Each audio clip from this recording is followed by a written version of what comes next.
नमस्कार, आप देख रहे हैं YBN बिहार झारखंड और मैं हूं आकाश तिवारी। क्या आपने कभी सोचा है कि एक ऐसा फैसला जो कागजों में चुपचाप लिया जाता है वो आने वाले सालों में लाखों लोगों की जिंदगी बदल सकता है। एक ऐसा फैसला जिसकी आहट पहले सिर्फ फाइलों में सुनाई देती, लेकिन जब वो जमीन पर उतरता है तो पूरा प्रदेश उसकी गूंज से भर जाता है। आज की कहानी भी कुछ ऐसी ही है। कुछ दिनों पहले तक सब कुछ अनिश्चित था। सवाल उठ रहे थे कि क्या बिहार को उसका पहला एक्सप्रेसवे मिलेगा? क्या यह सपना फिर अधूरा रह जाएगा? क्या राजनीतिक खींचतान और फंडिंग की उलझनें इस प्रोजेक्ट को भी रोक देंगी? लेकिन फिर अचानक एक खबर आती है। खबर छोटी थी, लेकिन असर बहुत बड़ा था। पटना से पूर्णिया तक बनने वाले बिहार के पहले एक्सप्रेसवे को वित्तीय मंजूरी मिल गई और यहीं से शुरू होती है आज की हमारी कहानी। एक ऐसे प्रोजेक्ट की कहानी जो सिर्फ सड़क नहीं बल्कि बिहार के भविष्य की नई दिशा है। अब जरा सोचिए, पटना से पूर्णिया तक का सफर आज भी कई जगहों पर लंबा, थकाऊ और समय लेने वाला, लेकिन आने वाले समय में यही सफर तेज होगा, सीधा और आधुनिक होगा। पटना पूर्णिया एक्सप्रेसवे, जिसे NE9 के नाम से जाना जाएगा, अब सिर्फ एक प्लान नहीं रह गया है। इसका रास्ता लगभग साफ हो चुका है। केंद्र सरकार ने इस परियोजना को वित्तीय मंजूरी दे दी है और यह मंजूरी कोई साधारण मंजूरी नहीं है।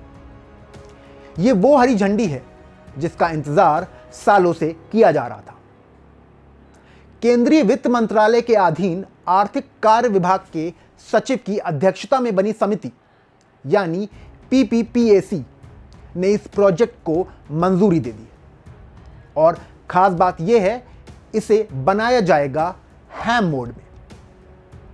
अब यह हैम मोड क्या है, सीधी भाषा में समझते हैं। इसमें सरकार और प्राइवेट एजेंसी दोनों मिलकर पैसा लगाते हैं। सरकार 40% खर्च उठाएगी और बाकी 60% निर्माण एजेंसी लगाएगी और फिर वही एजेंसी टोल के जरिए अपनी लागत वसूल करेगी। यानी यह सिर्फ सरकारी प्रोजेक्ट नहीं बल्कि इसमें निजी भागीदारी भी है और यही वजह है कि इस प्रोजेक्ट को लेकर उम्मीदें और भी ज्यादा बढ़ गई। लेकिन कहानी यहीं खत्म नहीं होती। असली रोमांच तो अब शुरू होता है, क्योंकि यह एक्सप्रेसवे सिर्फ पटना और पूर्णिया को नहीं जोड़ेगा, यह जोड़ेगा पूरे बिहार के एक बड़े हिस्से को। वैशाली, समस्तीपुर, दरभंगा, सहरसा, माधेपुरा और पूर्णिया, ये सभी जिले सीधे तौर पर इस एक्सप्रेसवे से जुड़ जाएंगे। सोचिए कितनी बड़ी बात है ये।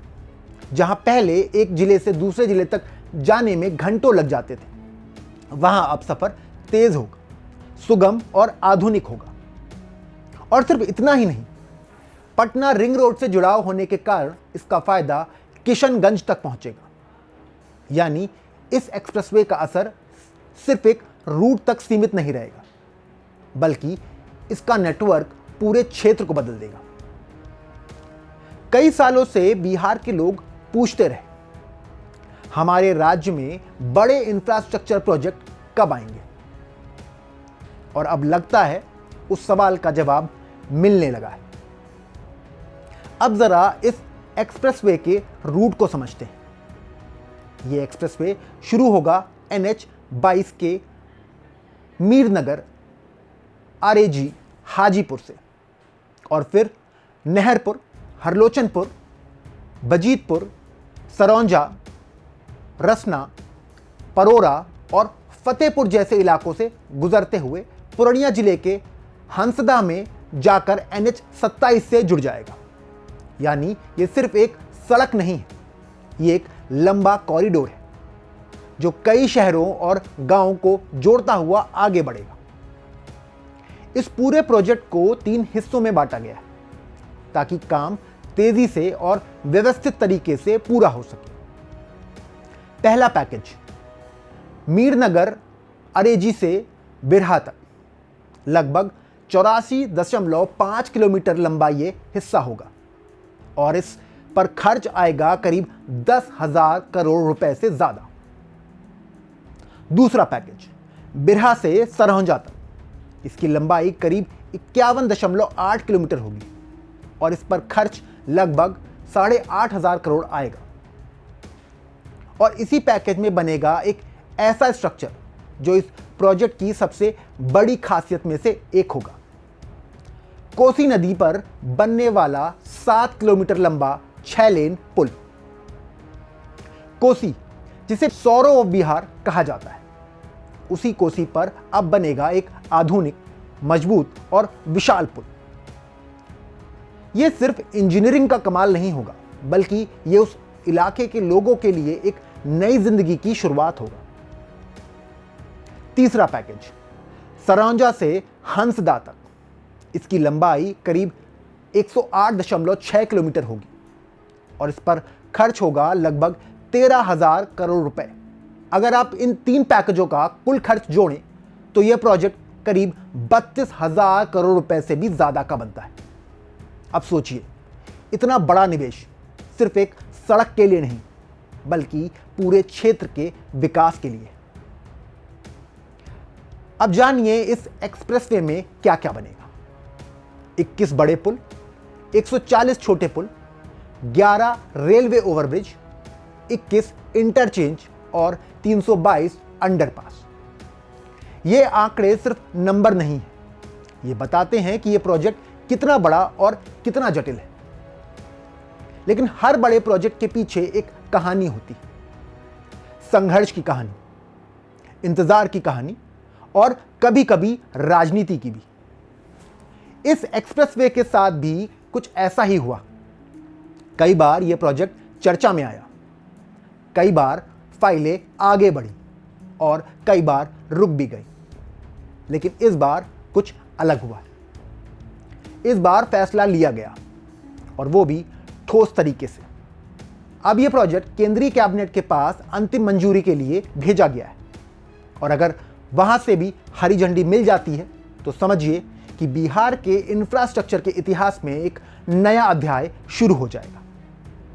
अब सवाल यह है, इससे आम लोगों को क्या फायदा होगा? फायदा बहुत बड़ा होगा। ट्रैवल टाइम कम होगा, व्यापार बढ़ेगा, नई इंडस्ट्रीज आएंगी और सबसे बड़ी बात, रोजगार के नए अवसर पैदा होंगे। जो इलाके आज पिछड़े माने जाते हैं, वे कल विकास का केंद्र बन सकते हैं। एक किसान जो आज अपनी फसल को बाजार तक पहुंचाने में संघर्ष करता है, कल वही किसान अपनी उपज को तेजी से बड़े शहरों तक भेज सकेगा। एक छात्र जो बेहतर शिक्षा के लिए शहर जाने में हिचकता है, वो अब आसानी से सफर तय कर सकेगा। एक मरीज जिसके इलाज के लिए लंबी दूरी तय करनी पड़ती, वो अब कम समय में अस्पताल पहुंच सकेगा। यानी ये एक्सप्रेसवे सिर्फ दूरी नहीं घटाएगा, ये जिंदगी को आसान बनाएगा। तो क्या ये कहना गलत होगा कि बिहार अब बदल रहा? शायद नहीं, क्योंकि जब सड़कें बदलती हैं तो सिर्फ रास्ते नहीं बदलते, किस्मत भी बदलती।